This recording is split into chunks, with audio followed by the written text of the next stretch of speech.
Hi అండి, అందరికీ నమస్కారం. ఈరోజు కొత్తపల్లి కొబ్బరి మామిడికాయలతో పచ్చడి పడుతున్నాను.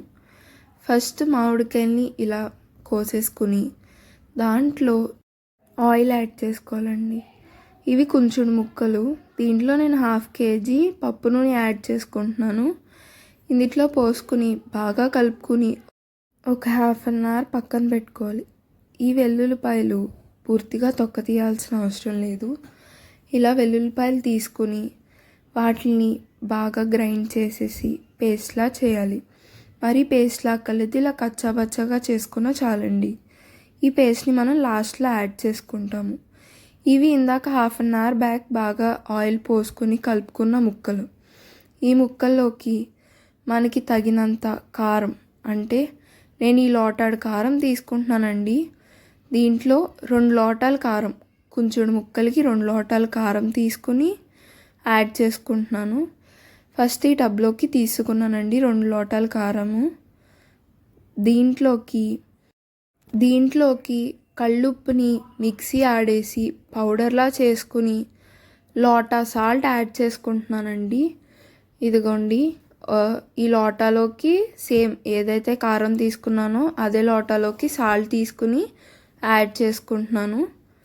ఆవకాయలోకి ఎప్పుడు సాల్ట్ ఎక్కువ యాడ్ చేసుకుంటారండి, అంటే ఎక్కువ పడుతుంది కాబట్టి.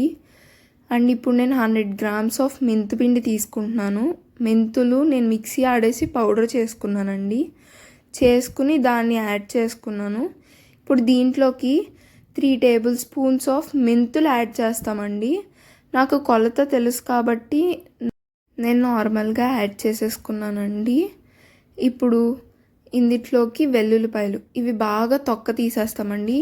ఇవి నూనె పాముకుని ఎండలో పెట్టుకుని తెచ్చుకుని దాని తర్వాత తొక్క బాగా నీట్గా తీసేసినవి యాడ్ చేసుకుని ఇప్పుడు ఆవపిండి యాడ్ చేస్తున్నానండి. సేమ్ ఇందాక కారానికి ఏ లోట అయితే తీసుకున్నానో సేమ్ అదే లోటాలోకి ఆవపిండి తీసుకున్నానండి. నాకు ఇంకా ఒక గుప్పుడు పిండి ఎక్స్ట్రా ఉంది, అది యాడ్ చేసేసుకున్నాను. అసలైతే ఆవపిండి, మెంతుపిండి ఇవన్నీ కొలత ప్రకారం యాడ్ చేసుకోవాలండి. బాగా ఎక్కువైనా కూడా పచ్చడి చేదొచ్చేస్తుంది, అప్పుడు పచ్చడి టేస్ట్ బాగోదు. ఇప్పుడు ఇందులో ఫస్ట్ మనం గ్రైండ్ చేసి పెట్టుకున్నాం కదండి వెల్లుల్లి పేస్ట్, అది యాడ్ చేసుకుంటున్నానండి. ఇది యాడ్ చేసేసుకున్నాక ఇప్పుడు మనం ఏవైతే వేసామో అవన్నీ బాగా కలిపేసుకోవాలండి. చాలా నీట్గా కలుపుకుని ఇదిగోండి ఇలా బాగా కలిసేలా కలుపుకుని ఇందాక మనం ఏదైతే ఆయిల్లో వేసుకున్న ముక్కలు ఉన్నాయో ఆ ముక్కల్లో ఈ కలిపిన పొడిని కలిపేస్తున్నానండి. అందులో వేసేసి బాగా కలిపేసి ముక్కకి కారం పట్టేలా కలపాలండి, అప్పుడే రుచిగా ఉంటుంది. ఇప్పుడు దీన్ని పైకి కిందకి, అంటే ముక్కల్లో మొత్తం కారం అంతా కలిసేలా కలుపుకుంటూ ఉండాలండి.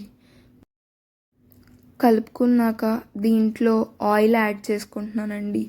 ఇందాక 1/2 kg నూనె అన్నాను కదా, ఇప్పుడు దీంట్లోకి నేను ఎక్స్ట్రా 1 kg నూనె యాడ్ చేసుకున్నానండి. ఇందులో బాగా కలిసేలాగా నూనె వేసుకుని కలుపుకుంటున్నాను.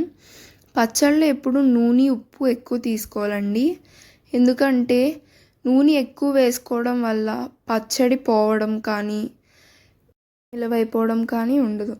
ఇది మనకి 1 year ఖచ్చితంగా వచ్చేస్తుందండి నూనె ఎక్కువ వేసుకోవడం వల్ల.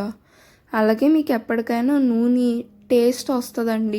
ఇంక ఇలా బాగా కలిపేసుకొని 3 days కదపకుండా అలా పెట్టేసుకోవడమేనండి. 3 days తర్వాత మళ్ళీ మనం ఆవకాయని కలుపుకుంటే ఉప్పు తగ్గినప్పుడు ఉప్పు వేసుకుని చేసుకుంటామండి. Thanks for watching.